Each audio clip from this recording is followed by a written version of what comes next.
Hamas ने Israel पर कयामत ढा दी। हौसियों ने इसराइल का गरूर खाक में मिलाने के बाद अमेरिका का गरूर भी खाक में मिला दिया। दो बड़ी ताकतों को एक ही वक्त में बड़ी शिकस्तों का सामना करना पड़ा है और नेतन्याहू पर अपने ही मुल्क की सरजमीन को तंग कर दिया गया है। उनकी अपनी अदलिया ने उनको गिरबान से पकड़ लिया और कड़ा एहतसाब उनका इस वक्त अपनी ही सरजमीन पर शुरू हो चुका है। बड़ी खबरें सामने आई है, सब आपको बताएंगे अपने आज के इस व्लॉग में। आप एक न्यूज डिजिटल देख रहे हैं और मुझे जवाद यूसुफ कहते हैं। नाज़रीन, सबसे पहले अगर बात की जाए हमास की, तो उन्होंने इसराइल का गरूर खाक में मिला दिया, उनके ऊपर कयामत ढा दी है। इसराइल ने पिछले हफ्ते बहुत हमले किए फलस्तीनी शेल्टर होम्स पर, अस्पतालों पर, स्कूल्स पर, और उसके जवाब में अब कार्रवाई की गई और ऐसा मुंहतोड़ जवाब दिया गया है कि इसराइली फोर्सेस को भारी नुकसान अदा करना पड़ा है, भारी कीमत चुकानी पड़ी है उन तमाम तर हमलों की। इसराइल ने हमले कहां पर किए नाज़रीन? उन स्कूलों पर हमले किए गए जिसमें अलमवासी के मकाम पर 11 अफराद शहीद होते हैं और उन शोहदा में बच्चे मौजूद होते हैं। उन शोहदा में मासूम खवातीन और वो लोग मौजूद हैं जो बेघर होकर वहां पर पनाह लेने पर मजबूर थे। और उसके हवाले से इसराइल क्या मौकफ अपनाता है? इसराइल यह मौकफ अपना रहा है कि यह कमांड सेंटर था, यह ऑपरेशन सेंटर था हमास का। हम कोई कानूनी खिलाफ वर्जी नहीं करते, हम बैनुल अक़वामी कानून की पासदारी करते हैं। जितने भी बैनुल अक़वामी कवानीन हैं उनकी खिलाफ वर्जी हमास करता है। हमने इसीलिए उनके अहम मकामात को, अहम अहदाफ को निशाना बनाया है। लेकिन जब बैनुल अक़वामी मीडिया वहां पर जाता है, जब BBC वहां पर जाता है, तो लोगों से बातचीत की जाती है, उन मजलूमों से बातचीत की जाती है, तो उनमें वो लोग मौजूद थे जो बेघर हो चुके थे, जो अपने घर बार को छोड़कर पनाह लेने पर मजबूर थे। उन स्कूलों में, उन हॉस्पिटल्स में, वही स्कूल्स और हॉस्पिटल्स जिसमें एक हफ्ते के दौरान इतने हमले किए गए कि 28 से ज्यादा अफराद उनमें शहीद होते हैं। 4 से ज्यादा बच्चे कल के हमले में जो है वो शहीद होते हैं। और इसराइल क्या कह रहा है कि ये कमांड एंड ऑपरेशन सेंटर था हमास का, लेकिन उनकी इस साजिश को बेनकाब कर दिया बैनुल अक़वामी मीडिया ने। और वो ये कह रहे हैं, जब लोगों से इंटरव्यू किया जाता है, वो ये कहते हैं कि हम तो यहां पर मौजूद थे, पनाह लेने पर मजबूर थे, हम सो रहे थे, चैन की नींद सो रहे थे कि हमने धमाके की आवाज सुनी जिससे हम उठ गए और फिर हम देखते हैं हर जगह पर लाशें ही लाशें, लाशों के अंबार थे और हमें समझ नहीं है कि ये क्या हो गया है। हम यहां पर छुप कर बैठे थे, अमन चाहते थे, लेकिन हम पर हमला कर दिया गया। इसके साथ साथ अगर वेस्ट बैंक की बात की जाए नाज़रीन, वेस्ट बैंक पर हमले तेज कर दिए गए इसराइली फोर्सेस की जानिब से। वेस्ट बैंक पर हिरासत जो है लोगों को किया जा रहा है, हिरासत में लिया जा रहा है, लोगों को जख्मी किया जा रहा है, लोगों को शहीद किया जा रहा है। और इसके साथ साथ ऑस्लो अकॉर्ड की धज्जियां उड़ा दी गई हैं।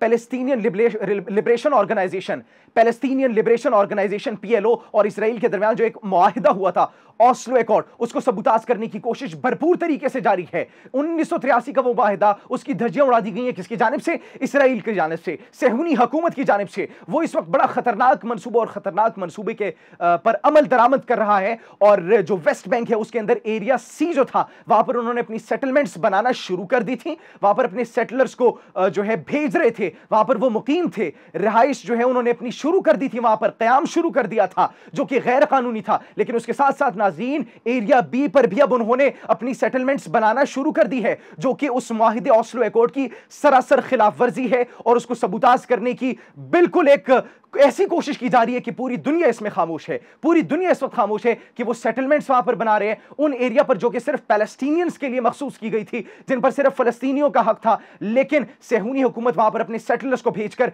वहां पर कब्जा कर रही है। तो आप देखिए कि किस तरीके से वो लैंड्स पर कब्जा करती चली जा रही है। सबसे पहले उन्होंने गजा के अंदर ये शुरू किया, उसके बाद गोलान हाइट्स पर कब्जा शुरू किया, वहां पर अपनी सेटलमेंट्स बनाना शुरू की, और उसके बाद अब ये वेस्ट बैंक के अंदर अपनी सेटलमेंट्स बनाना शुरू कर दिया है। तो ये वो अपना जाल फैलाता जा रहा है। अगर हम कहें कि खुद को स्ट्रेच करता जा रहा है इसराइल इस वक्त, तो ये बिल्कुल भी गलत नहीं होगा। और उनकी स्ट्रेच इस तरीके से हो रही है, दिन ब दिन होती चली जा रही है। उनकी सल्तनत, अगर आप कहें कि उस पर पूरी दुनिया खामोश है, खामोश तमाशाई बनी हुई है और कोई कुछ भी नहीं कर रहा। लेकिन अगर बात की जाए रेजिस्टेंस ग्रुप की, तो वो इस वक्त मौजूद है, वो इनके खिलाफ रेजिस्टेंस भी कर रहा है और उन्होंने कयामत भी ढा दी है सेहूनी हुकूमत पर, सेहूनी फोर्सेस पर। जबालिया के अंदर हमने देखा कि ऑपरेशंस किए जाते हैं इसराइली फोर्सेस की जानिब से, लेकिन उसके साथ साथ वहां पर जो रेजिस्टेंस ग्रुप्स मौजूद हैं उनकी जानिब से रेजिस्टेंस की जाती है और हमला किया जाता है उन इसराइली फोर्सेस पर और उनको भारी नुकसान पहुंचाया जाता है। उनके स्नाइपर को हलाक किया जाता है,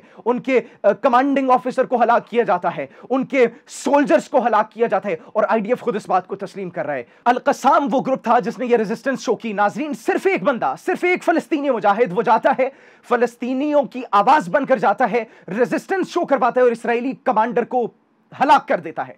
और सिर्फ न इसराइली कमांडर को नहीं बल्कि उनके कैंप में जाता है, उसके पास जो बेल्ट लगी थी उसको फिर ब्लो करता है और वहां पर जो 6 इसराइली सोल्जर्स मौजूद थे उनको भी हलाक कर देता है। यह वो जज्बा था। सिर्फ एक सोल्जर, सिर्फ एक फलस्तीनी मुजाहिद उन 8 से 10 लोगों पर भारी साबित होता है और आईडीएफ खुद इस बात को तस्लीम करती है कि हमारे स्नाइपर को भी मारा है, हमारे कमांडिंग ऑफिसर को भी मारा है और हमारे सोल्जर्स को भी मारा है। यह रेजिस्टेंस थी जो कि शो की गई उस एक मुजाहिद की जानिब से जो कि उस जगह पर मौजूद था, फलस्तीनियों की आवाज उठाने के लिए वहां पर मौजूद था, उस रेजिस्टेंस के लिए मौजूद था। और इतनी बदतरीन शिकस्त का सामना करना पड़ा इसराइली सोल्जर्स को वहां पर कि उनके अपने पर्सनल वेपन्स को छीन कर उनसे मुकाबला किया जाता है, उनके अपने पर्सनल वेपन्स लेकर उनको हलाक किया जाता है। नाज़रीन, अंदाजा लगाइए कि इस वक्त हमास कितना पुरजोश और पुरअज़्म और सरगर्म है फलस्तीनियों की आवाज उठाने के लिए, अपने इलाके को वापस लेने के लिए। उसके बाद नाज़रीन अगर बात की जाए अमेरिका की, तो अमेरिका को भी मुंह की खाना पड़ी है। अमेरिका ने अपने जंगी तैयारे, जदीद तरीन जंगी तैयारे भेजे हौसियों पर हमले के लिए। वही ख्वाब देख रहे थे कि जिस तरीके से उनकी साइट्स को, उनकी बंदरगाहों को और उनके जो सी रूट्स को निशाना बनाया जा रहा था, उन पर हमलों का जवाब देने के लिए और हौसियों ने जो हमला किया था और उनकी फौजी ऑपरेशंस को नुकसान पहुंचाने के लिए, ये कहता है अमेरिका इस वक्त ये बयान दे रहे हैं। उन्होंने कहा कि इसलिए उन्होंने अपने जंगी तैयारे भेजे वहां पर, लेकिन उन्होंने कोई नुकसान रिपोर्ट ही नहीं किया। नाज़रीन, वो नुकसान रिपोर्ट करवाना ही भूल गए कि क्या उन्होंने हौसियों को कोई नुकसान किया भी है या नहीं। लेकिन हम आपको बताते हैं कि क्या नुकसान हुआ है। हौसियों का नुकसान नहीं हुआ, नुकसान हुआ है खुद अमेरिका का। अमेरिका ने वो जो करोड़ों मालियत का जो जंगी जहाज भेजा था वो गिरकर तबाह कर दिया गया है। और अब अमेरिका क्या कह रहा है नाज़रीन? अमेरिका ये कह रहा है कि ये उनके अपनी बहरी जहाज की वजह से और एक फ्रेंडली निशाना बनाया गया था, गलती से निशाना बनाया गया था, जिसकी वजह से वो जहाज गिरकर तबाह हो गया है। अब इसके ऊपर सोचने की जो बात है, सोचने का अहम नुक्ता यह है कि अगर वो ये बात तस्लीम करे तो क्या पता, क्या मालूम, मुबस्सरीन ये कह रहे हैं कि वो शायद ये तसव्वुर कर रहा था कि ये यमनी जहाज होगा, यमनी ड्रोन होगा, तो उसको तसव्वुर करके उन्होंने अपनी जंगी जहाज को तबाह कर दिया। और दूसरा, यमनी हौसियों की जानिब से ये पर्सपेक्टिव दिया जा रहा है, वो ये कह रहे हैं कि इसको हमने तबाह किया है, इसको हमने मार गिराया है। वो अमेरिका जो ख्वाब देख रहा था कि एक दिन के अंदर, एक रात के अंदर हम बड़ी तबाही मचा देंगे, तबाही फैला देंगे, यमन को नुकसान पहुंचाएंगे, उन्होंने जब देखा कि उनका अपना जहाज करोड़ों का तबाह होकर बर्बाद हो गया तो उनको दुम दबाकर वहां से भागना पड़ा। उसके बाद अगर बड़ी डेवलपमेंट और बड़ी अपडेट की बात की जाए, नेतन्याहू की बात की जाए, तो उस पर अपने मुल्क की सरजमीन को तंग कर दिया गया है, उसके ऊपर फर्द जुर्म आयद कर दी गई है और ट्रायल शुरू हो चुका है उसके अपने ही कोर्ट में, उनकी अपनी ही अदालत में। उसके ऊपर करप्शन के इल्जाम हैं, उसके ऊपर बड़े बड़े तहाइफ लेने के इल्जाम हैं, उसके ऊपर रिश्वत के इल्जाम हैं और उसके ऊपर ये इल्जाम आयद हो चुके हैं कि इसने अपने जाती मफाद के लिए, अपने जराइम को छुपाने के लिए और अपने मुख्तलिफ मफादात की खातिर मीडिया आउटलेट्स के ऊपर एक अपना पर्सपेक्टिव शो करवाया, उनका इस्तेमाल किया और फिर बड़े बड़े अरबपतियों को, बड़े बड़े करोड़पतियों को, अपने दोस्तों को, उनसे पैसे लिए, उनसे तहाइफ लिए। ये जुर्म आयद किया गया है ताकि उनको फेवर दे सके, उनके जराइम को छुपा सके, जो उसके नापाक अजाइम है उनमें उनका साथ दे सके और उनको छुपा सके। और इसके साथ साथ बड़े इल्जामात उस पर फर्द जुर्म आयद कर दी गई है, जिसके लिए उसका ट्रायल शुरू हो चुका है। और ये ट्रायल अभी से नहीं और ये जराइम अभी से नहीं, ये इल्जामात अभी से नहीं, बल्कि 5 साल पहले उस पर आयद किए गए थे। और 75 साल नेतन्याहू पर यह तारीख का ऐसा वजीर आजम है, तारीख में पहली मरतबा ऐसा हुआ है कि इसराइल के वजीर आजम को उसकी अपनी कोर्ट ने तलवीव में पेश होना पड़ा है और अपना यह सबूत देना पड़ा है। और उनकी अदालत ने उनको कटहरे में लाकर खड़ा किया और बताया है, पूछा है उनसे कि जवाब दो अपने जराइम का, जवाब दो इन रिश्वतों का, जवाब दो इस 2 नंबरियों का जो नेतन्याहू ने पिछले माजी में अब तक की है। तो हर तरीके से जवाब मांगा जा रहा है और उस पर अपनी सरजमीन को भी तंग कर दिया गया है। और वो अपने मुल्क से भी, नाज़रीन आपको बताते चले, कि भाग नहीं सकता, क्योंकि इंटरनेशनल कोर्ट की जानिब से उस पर फर्द जुर्म आयद की गई है, उसके डिफेंस मिनिस्टर पर भी फर्द जुर्म आयद की गई है और अरेस्ट वारंट भी जारी कर दिए गए हैं। अगर अपनी सरजमीन से किसी और मुल्क में पनाह लेने की वो सोचेगा